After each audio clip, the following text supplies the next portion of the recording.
Olá pessoal, tudo bem? Nós vamos nesta aula, neste vídeo, fazer a análise e a interpretação do tema do Enem de 2017, ok? Então, primeiro passo é nós analisarmos as instruções que são dadas na folha de redação, né? E antes mesmo de fazer a leitura dos textos motivadores, nós já vamos ver o que é proposto sobre o tema, ok? Quero lembrar que eu não estou num estúdio, então se vocês ouvirem algum som aí, por favor, me perdoem. Então vamos lá. As instruções se referem à questão principalmente estrutural do texto, né? Então, o rascunho da redação deve ser feito no espaço apropriado. Na folha de redação tem as linhas, né, que são 30, e o espaço para rascunho, tá? O texto definitivo deve ser escrito à tinta, na folha própria, em até 30 linhas. Não se esqueçam que essas instruções devem ser seguidas de forma bem rígida, ok? A redação que apresentar cópia dos textos da proposta de redação ou do caderno de questões terá um número de linhas copiadas desconsiderado para efeito de correção, ok? Receberá nota 0 em qualquer das situações expressas a seguir a redação que desrespeitar os direitos humanos. Tem a videoaula sobre as competências fala um pouquinho sobre a questão dos direitos humanos, tá bom? Então, deem uma olhadinha lá no vídeo sobre as competências.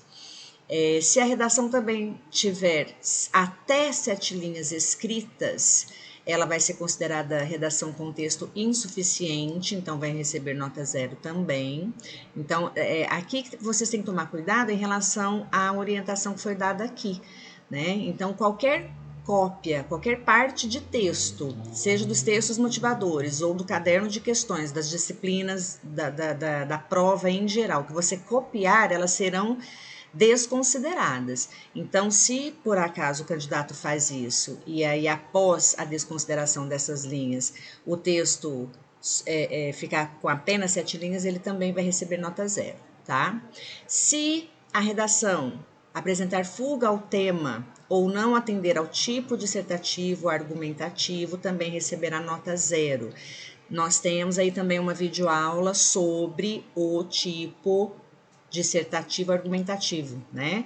O que é a dissertação argumentativa? É extremamente importante vocês assistirem a este vídeo, ok? Sobre a fuga ao tema, será falado também na aula sobre as competências, tá?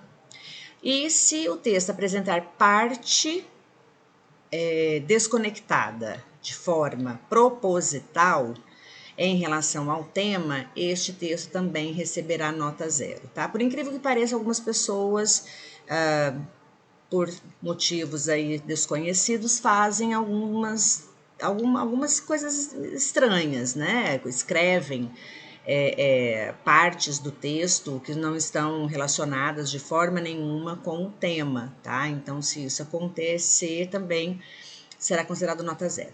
Bom, qual é a proposta de 2017? Veja bem, a proposta, o tema é Desafios para a Formação Educacional de Surdos no Brasil, tá? Este é o tema, tá bom? Então, é importantíssimo vocês prestarem atenção em palavras que são consideradas palavras-chave, por exemplo, desafios. Tá? Então, você vai obrigatoriamente discutir sobre os problemas enfrentados por aqueles envolvidos na formação de surdos no Brasil. Quem são aqueles envolvidos? Os próprios surdos, os alunos em geral e professores e profissionais da educação. Tá? Então, é extremamente importante vocês fazerem essa delimitação do tema e falar exatamente sobre o problema. Mas o próprio tema já apresenta essa discussão, tá?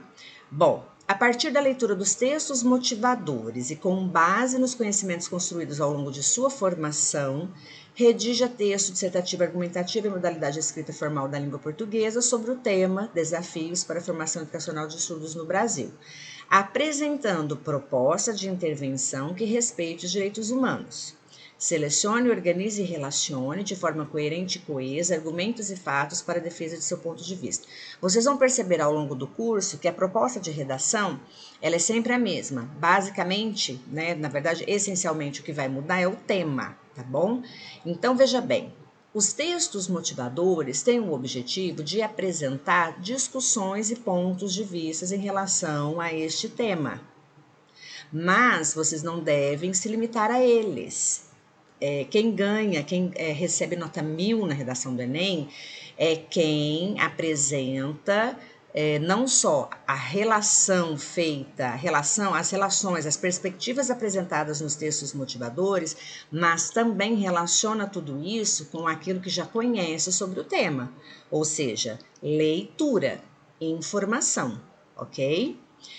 Sobre a forma de escrita do texto, que é a dissertação argumentativa, vou dizer mais uma vez, assista a videoaula sobre a dissertação argumentativa para não restar dúvida de como é a estrutura desse texto, tá? A modalidade de escrita formal da língua portuguesa também é uma das competências trabalhadas, avaliadas no Enem, portanto, assista ao vídeo lá sobre as competências, tá bom?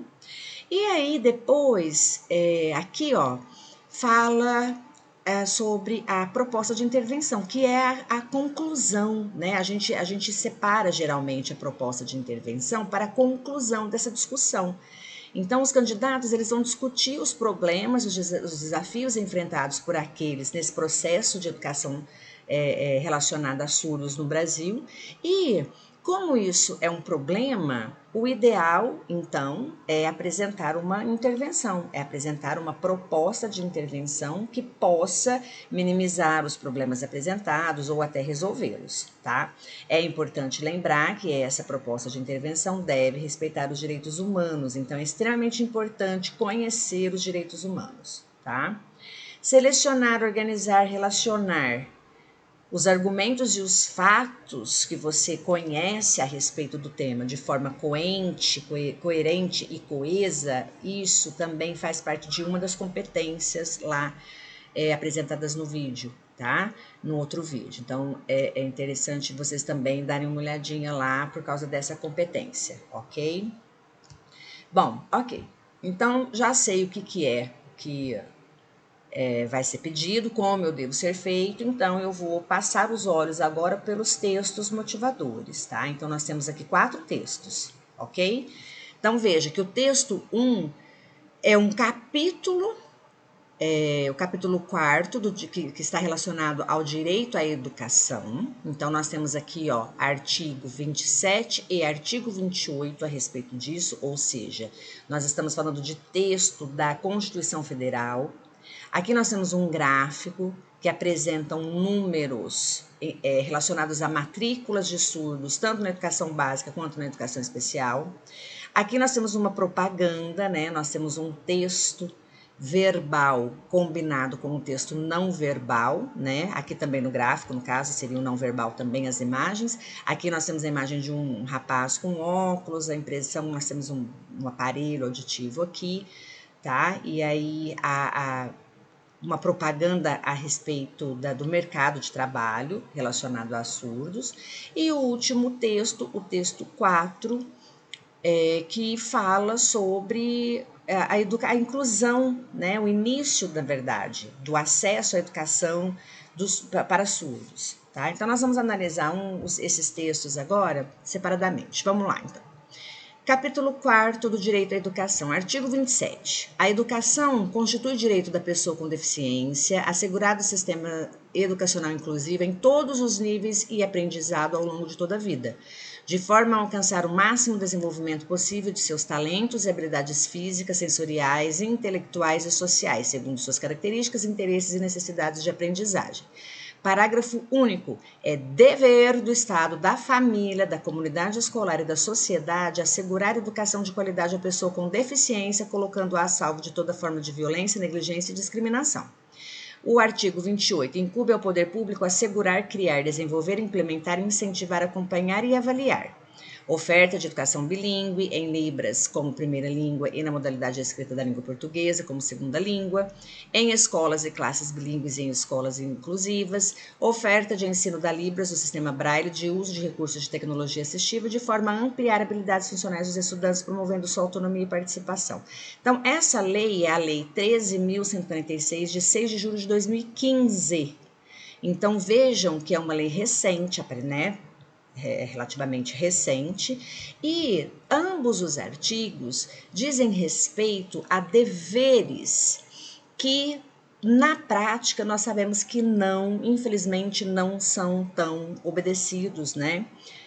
Então, veja bem, como será que, qual é a realidade para alunos com necessidades especiais, né, com qualquer tipo de deficiência, como é que os direitos à educação dessas pessoas com deficiência estão sendo, como é que esse direito está sendo realmente garantido, tá? Diante dessa menção, né, do dever do Estado, da família, de oferecer a essas pessoas tudo isso, como é que acontece na prática?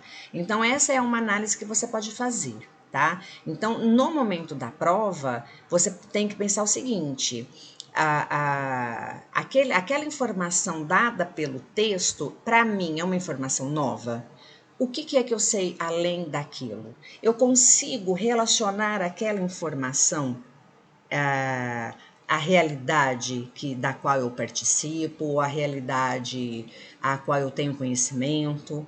Então, é extremamente importante fazer essa relação, tá? Daquilo que você está lendo com aquilo que você sabe, com o que você já conhece. O gráfico aqui, ó, apresenta, então, ó, veja bem, esse indicador aqui em negrito são o número de matrículas, né? É a forma como, é a trajetória das matrículas de estudos na educação comum, na educação básica, em classes comuns, né? O que a gente conhece aí da inclusão. Então, esses alunos esses alunos com deficiência são incluídos em salas com alunos que não têm deficiência, tá?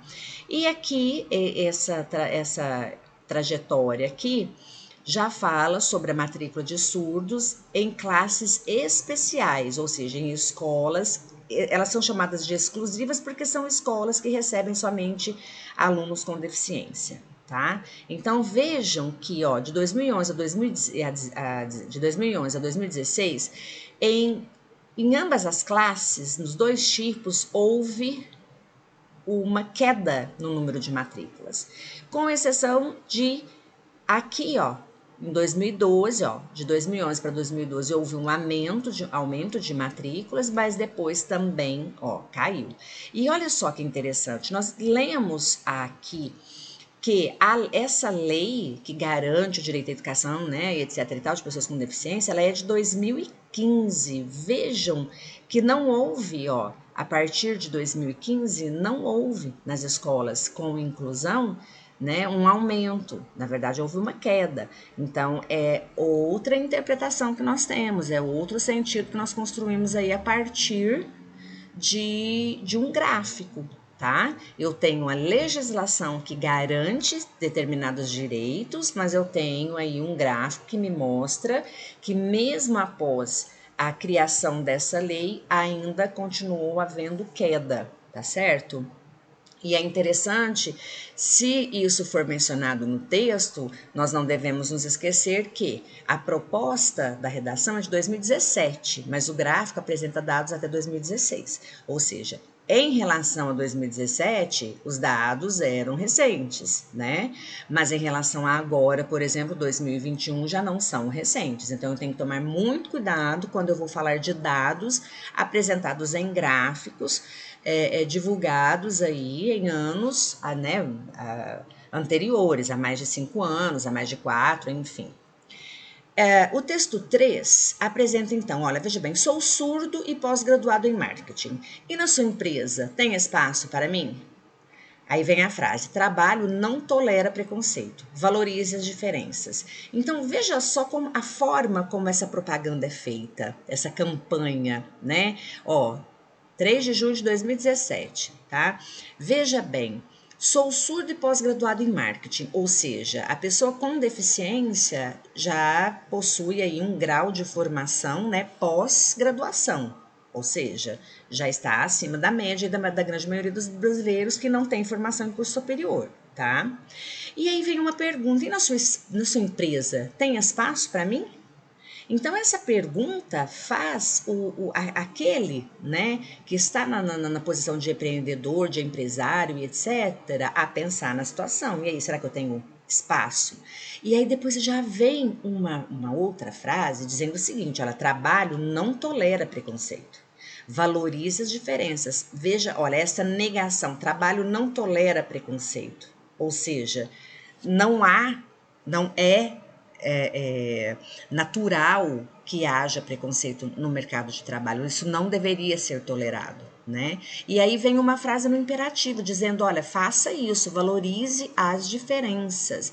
Então, nós subentendemos que esta campanha está relacionada às dificuldades que as pessoas com deficiência, os surdos, né, especificamente, enfrentam no mercado de trabalho. Ou seja, nós estamos falando de um tema que trata dos desafios da formação de surdos no Brasil, que já são grandes, já são inúmeros, né?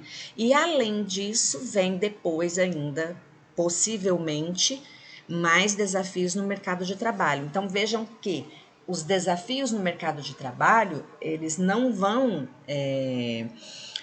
ficar restritos simplesmente à questão do preconceito, mas também em relação à formação, tá? Então, se o surdo não tiver uma boa formação, e este surdo que já tem uma boa formação, né, a gente já pensa assim, ele já tem uma pós-graduação. Se este surdo já encontra dificuldades e enfrenta preconceito no mercado de trabalho, imagina aquele que não teve uma boa formação como esse aqui, por exemplo, né? Os desafios serão maiores, os preconceitos serão ainda mais graves. Finalmente, nós temos o último texto que diz o seguinte, ó, no Brasil, os surdos só começaram a ter acesso à educação durante o Império, no governo de Dom Pedro II, que criou a primeira escola de educação de meninos surdos em 26 de setembro de 1857, na antiga capital do país, Rio de Janeiro. Hoje, no lugar da escola, funciona o Instituto Nacional de Educação de Surdos, o INES, por isso a data foi escolhida como Dia do Surdo. Contudo, foi somente em 2002, por meio da sanção da Lei nº 10.436, que a língua brasileira de sinais, Libras, foi reconhecida como segunda língua oficial no país. A legislação determinou também que devem ser garantidas por parte do poder público em geral e empresas concessionárias de serviços públicos formas institucionalizadas de apoiar o uso e a difusão da Libras como meio de comunicação objetiva. Então vejam como os temas, como os textos motivadores conversam, tá? Este texto aqui, ele foi publicado em 2017, ele fala da lei número 10.436, que fala sobre justamente a questão da criação da Libras como segunda língua oficial no Brasil, né?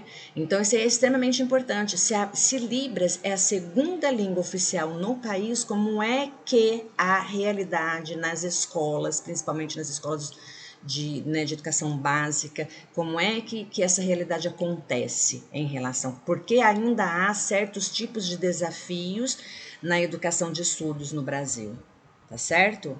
Bom, então vejam bem, retomando o tema, desafios para a formação educacional de surdos no Brasil.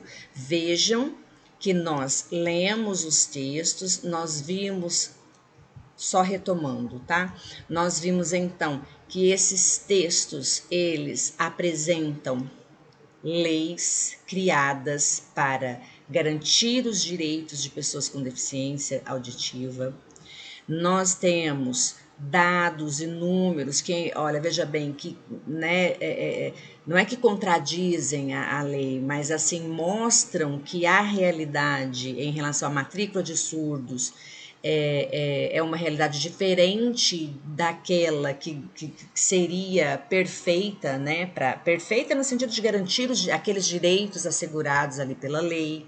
Nós temos uma campanha que, em outras palavras, diz o seguinte, olha, eu tenho uma ótima formação, por que eu tenho que enfrentar o preconceito no mercado de trabalho? Somente porque eu sou surdo, né? E aí nós temos aqui a trajetória, então, do acesso à educação de surdos aí no Brasil, tá? Então, e também, né, a importantíssima informação em relação a criação de Libras como segunda língua oficial no país, ok? Então, esses aí foram os textos motivadores e o tema da redação do Enem de 2017. Recadinho básico no finalzinho do vídeo. Se você gostou, compartilha com a galera e me siga nas redes sociais. Tchau, tchau. Muito obrigada.